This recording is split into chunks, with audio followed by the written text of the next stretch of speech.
We only have 7 days to do this. We have no idea how we're gonna build this, but I'll be trying to post every single Tuesday. In this video, I'm going to surprise Mr. Beast with a custom car. I'm risking my entire future for this one single video. I've done countless 50-hour challenges on this channel. I haven't really seen someone that can make like the most amazing content they possibly can as frequent as possible, and that's my goal.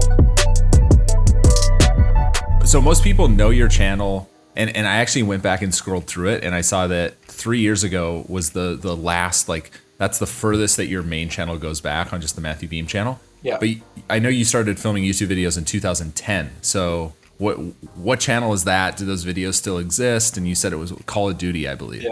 Yeah, so those channels do still exist. I just bought like the cheapest recording device they had at Best Buy. I don't even think it filmed in 320. Was recording my Call of Duty gameplay, and I did like the whole sub for sub thing. I was giving out like Microsoft points. I would like cut grass, and then I would save up and then give it out for people to subscribe, and I was giving away like $20 for one person subscribing. It was ridiculous. The first one, I was like new to YouTube, and I was doing the whole sub for sub thing, and then I realized it was stupid, so I quit that channel, went to a new one, and then I started a trick shotting clan. I've just always loved creating content, no matter like what form it was, and I always knew I wanted to do like real life content. So the gaming stuff was definitely fun, but I knew I wanted to transition into like the Matthew Beem channel eventually. I recorded 2 or 3 vlogs that never made it to YouTube actually, that were just practice vlogs before I was ready to jumpstart. So like my editor who edits for me now has edited every single video on the channel. I knew I was gonna become a YouTuber. I had the gaming background. I knew to go to Twitter. I looked up the hashtag editing, and I was just searching for months. Found my editor was a little bit younger than me. He was in high school, and he went to Toronto and made a film reel, and I thought it was great, and I messaged him, hey, can I pay you to edit my videos? And he was freaking out because he's like, he thought he sucked at editing. No one's ever noticed that he edited before. And he's like, yeah, I'll do this. And then I had him edit 3 test videos. We got to know each other's style. And then I made like a promise to myself that I would upload every single Tuesday. Mm-hmm. That you actually just like called out a little growth hack on Twitter that not a lot of people utilize, where you can actually just like search editor or thumbnail, and it literally gives people that have that in their bio. So, okay, so you're getting more comfortable on camera. You've started now this IRL channel.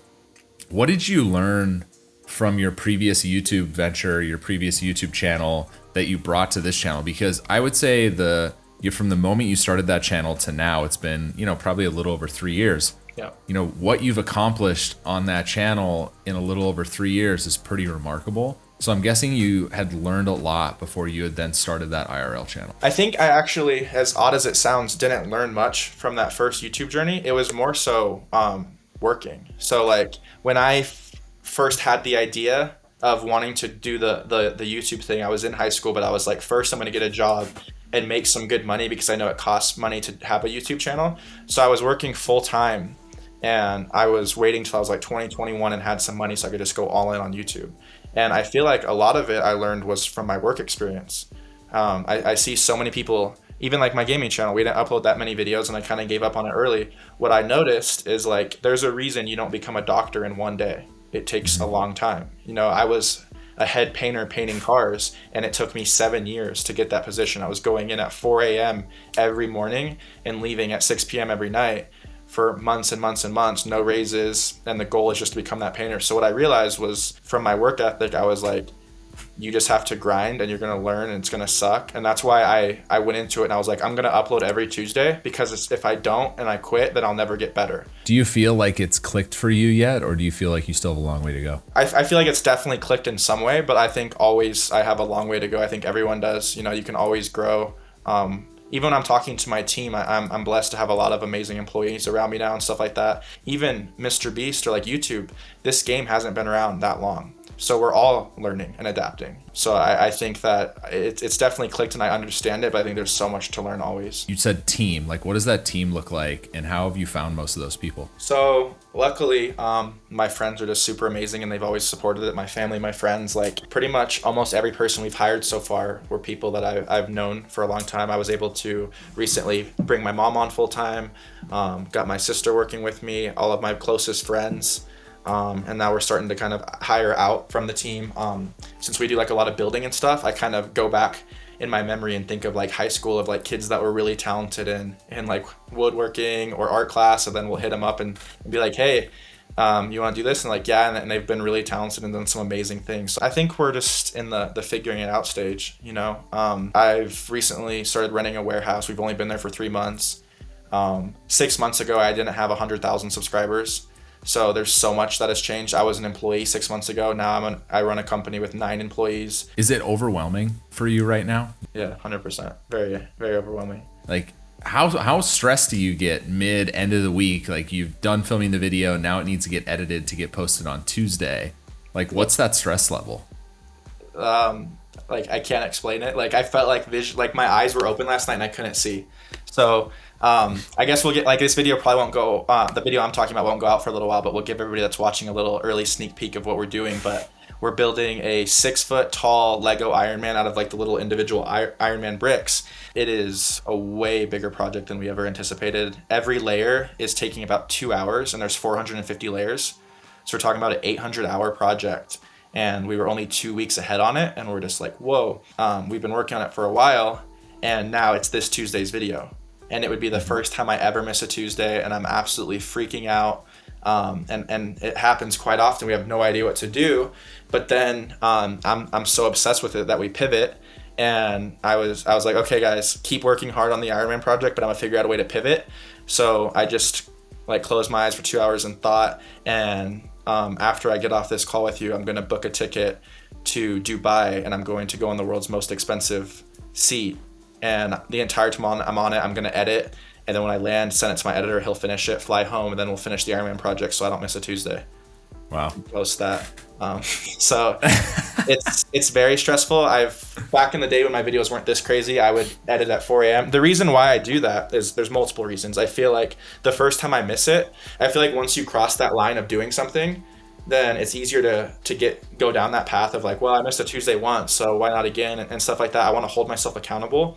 And also like the amount that my fan base like comments, like it'll be 12:01 on Tuesday and clock just changed, like, where's your video? You know what I mean? Like, I've really wanted to build that into my brand because I wanted to provide something that I felt was missing. Like, I haven't really seen someone that can make like the most amazing content they possibly can as frequent as possible, and that's my goal. I always tell people like I'm an extreme perfectionist, but I only give myself 7 days to be a perfectionist. You know, your bar eventually gets so high that each video has to be better than the next. Does the algorithm change, and now you're like, okay, YouTube maybe wants something else. Maybe I don't upload weekly, but I do think it's a good goal that you have. I think it keeps you accountable. I think it keeps your fans excited and bought in and like super engaged in your channel. Yep. So I've never been against it. I know creator burnout exists. It's a real thing. Yep. It seems to me like you come up with a lot of the video ideas, which will probably become the bottleneck if you don't get someone to help you at least think about video ideas. I've noticed a few things in my 7 years of managing creators. Yep. One thing is, it takes time to be a successful YouTuber. We've now seen that that's different with TikTok. Someone can go from 0 to 10 million in a month by dancing, making funny videos. But to be a successful YouTube channel that makes long form videos takes time, takes years of practice to figure out what your style is. Yep. And then the second thing is, almost every creator that's had your level of success is like so hyper obsessed with video making and content and their business that they just kind of like will it into existence. Yeah. Right? It's like, this is the only thing that I want to do with my life, and I'm going to make it a career. Yeah, for sure. And I mean, sometimes I'm a little bit hardcore, but I get a lot of people ask me for advice now. And I went to the Vid Summit last year, and it's a little hardcore, but that's the way that I view it. They were like, I'm thinking about quitting YouTube. It's been really hard. I need your advice. And then I'm a little hardcore. I'm like, you probably should quit then. And they're like, why? And I'm like, I never once questioned it. Like, if you really love it, you just do it. Like, I tell it's good people, advice. Yeah. Like, if I had 0 views a video right now, I love making videos. I love YouTube, don't get me wrong, but I'm not a YouTuber. I love making videos. So if it's YouTube, if it's this, if it's that, I just really enjoy making videos, and I think YouTube is the best platform for that right now. Yeah, I started this business by myself, and for 2.5 years, I had to struggle to just figure out how to make money in general. Yeah. And there wasn't a single point that I was like, I need to quit and go do something else. It makes me so nervous, like seeing these YouTubers articles about how much money X person is making, because then all these other people see like, oh my gosh, I can make so much money making content, but they forget that like, if you don't have a deep love for it, don't even get in this arena, because you're going to get outworked, and people have deep passion for this, and it's going to be very tough for you to compete at this level. Yeah, and I feel that way about any industry, honestly, right? Like my sister is like super intelligent in like school and stuff like that, and she works at it, you know. Some of my friends, like my building friends, like the stuff they do, like I would never challenge, like they're in there building like massive sculptures and stuff like that, and they love it. It like they tell me that, like obviously I pay them, but they're like, I would do this if you didn't pay me. And that's how I feel about YouTube. Me and Jimmy talk a lot, and I love his story. It kind of reminds me of mine sometimes too. Like I'm still driving the same car. My socks still have holes in it. Like I just love making YouTube videos and just reinvesting in that way. If you're not hyper obsessed with it, you're just gonna be average. Yeah. It seems like you have a really good support system of creators around you. I know you mentioned Jimmy. Yeah. Who else are you talking to on a weekly basis? And also, how did you get connected with those people? So for Jimmy, I actually pitched an idea to him for Jimmy, and he said no. And it was a video idea? Yeah, for me to do with them. Then I was like, okay, what I'm going to do is I'm going to use my car talents. I'm going to customize a car, and I'm not going to give them an option to say no this time. I'm just going to send them a picture and while I'm driving to North Carolina. So the day after they said no, I bought the car. 3 weeks later, I finished it, and I started driving to North Carolina and texted them a picture and said, I'm on my way. I'll be there in 17 hours. No clue if it would work. My family thought I was insane. I was buying someone a car. I still drive my car. That's horrible. Getting less than 100 views a video. And then I get a phone call, and they're like, hey, this is Vice President, blah, blah, blah, at Mr. Beast. And I'm just like freaking out. We're like in Indiana, had no clue.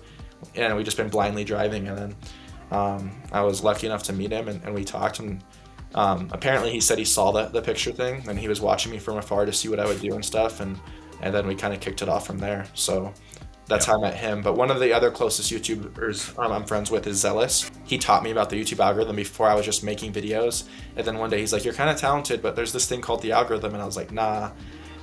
So I first learned about the algorithm about a year ago, and then I just stayed up every night watching, and I was like, wow, this all makes sense now. And so I talked to Zealous a ton. What are the things about the YouTube algorithm that stand out to you? I mean, Jimmy's made it pretty simple. I think in a lot of the interviews he's done is like high CTR, high AVD means viral video. Yeah. But like, how do you think about the algorithm, and like, how are you optimizing your videos for the algorithm? Well, first to me, it was just like obvious. I was making these videos that were like titled the covering pictures of Mr. Beast. Like that's the title, that's the thumbnail, and then you click it, and then it starts off with me like chewing gum and blowing a giant bubble and popping it, and then like doing like a funny bit, like the kind of the style back then. And it's like the people clicked to see you do the thing they clicked for. So when it clicked, I'm like, why am I doing these random bits and not giving them exactly what they came for? So I think first off, you just have to, no matter what, if you have a bad title or a good title, you just have to deliver upon what that title is, because you set if the title was good enough for them to click, so give them what they clicked for. I was watching videos with Patty Galloway a lot, and he was talking about like how Dream was able to add like this tension. And I was like, these are the most unbelievable videos I've ever seen, but you can't do that in real life. And I would just stay up every night, and I'm like, how can I add tension to real life? And then we started building things and stuff, and there was just natural tension and stuff. I'm like, I think this is it. So I love adding stakes in videos. I think that helps. But just like Jimmy says, longer watch time and stuff, and the little tricks that you can do to get it there. Yeah. It seems like a lot of times you use time or some objective to build that tension within your video. And it seems like a lot of creators just forget that minor detail that is so pivotal to get people to watch until the end of their video, but they just like fail to build any type of tension. And then once they click, people just get bored and they go on to the next video. But that's one thing that you've done really well. I've also noticed that your editing style is a little bit more faster pace than even Jimmy. Is there a reason for that? So even like, to answer the question, like yes, and also the thumbnail style as well. So like I'm always like doing like this little pose like with and you can't really tell who I am. I'm just a silhouette. And like just studying the algorithm so much, I don't ever expect anyone to know who I am or care who I am. I'm usually like kind of like social hacking, trend hacking. So my face shouldn't matter. You know, like if I'm building Mr. Beast, a giant Squid Game doll, the story's not really about me when they're clicking yet. And that's kind of the reason there's the faster pace and stuff like that. Like I want to give them what they came for. I'm not trying to slow it down with character moments. not trying to make the thumbnail about me. Like, you came for the Squid Game doll, I'm going to show you that. And I'm not going to show you like the slower parts. Like, we spent 2 weeks building that, you know. But unfortunately, that's how YouTube works. But you see us do it in 2 minutes, just to I really try to respect a first-time viewer, so they don't have to know, like, I call it no inside jokes. There's probably a better term, but like, you don't have to know who I am, who my sister is, who all the people in the content are to get the content. And I think as the brand grows, I'll start to slow it down. I'm starting to include my face more into the thumbnails and stuff. But I'm just trying to appeal to as many new audience members as possible. Very smart. Is there any goals for this year? Any sub goals, view goals? Yeah. I know you want to hit every Tuesday, so we have that goal. Yeah. So, but that's kind of funny because it's not even a goal. Like, that's just like embedded. It's a necessity. Yeah, that has to happen. It has to happen. But I'm sure we'll see what happens there. The goal I was telling everybody at Vid Summit last year, which was kind of funny, I just recently hit 100,000. I was telling everybody, there's like a lot of screenshots and stuff. I was like, I want to come back to Vid Summit with 5 million subscribers this year. And I was like, nothing against shorts, but I was like, I also want to do it without using shorts. So one of my biggest goals, we're kind of far from it right now. I think we're at like 1.6 million, but I really, really want us to have 5 million subscribers by September, because I just feel like if you're going to go for things, you might as well go here and you might hit here. So I want to see what we're able to do. We were able to hit, I was obviously a YouTuber for a while, but never saw any success. So from the moment that it started spiking off, we did 1 million in 4 months. But just making the best videos possible. I've never really cared about money or anything like that. Like, I just want to make better and better videos, hopefully inspire the next person that wants to go all out on YouTube, and stuff like that, really. But I would love the 5 million subscribers. That's kind of like our big goal that we talk about quite often. Awesome. I can't believe last time I saw you at Vid Summit last year, you only had 100K. That's so crazy to think about. I mean, I remember our conversation too. It's so nuts. Yeah, my most viewed video had 2 million views, and it was my only video with over 1 million. Yeah, it's been unreal, but I just try to be a sponge and a student of the game and just continue to learn and hopefully like adapt our style and figure out new things. And the goal is like the Tuesday thing. I want to see how often we can post the best content we can, you know? Well, thanks for coming on. I appreciate it. Thank you. This has been an honor. I watched the show. This helped me grow, so it was amazing to be on here. Thank you. Appreciate it. We're trying to upload more over here, all right? Every Tuesday. I'm traveling constantly. I got a lot of stuff going on. I have to run a business, but I cannot post every Tuesday. There's no way. And all I have to do is record a podcast for 30 minutes. It'd be so tough. So thanks, man. I appreciate it. Thank you. I appreciate it.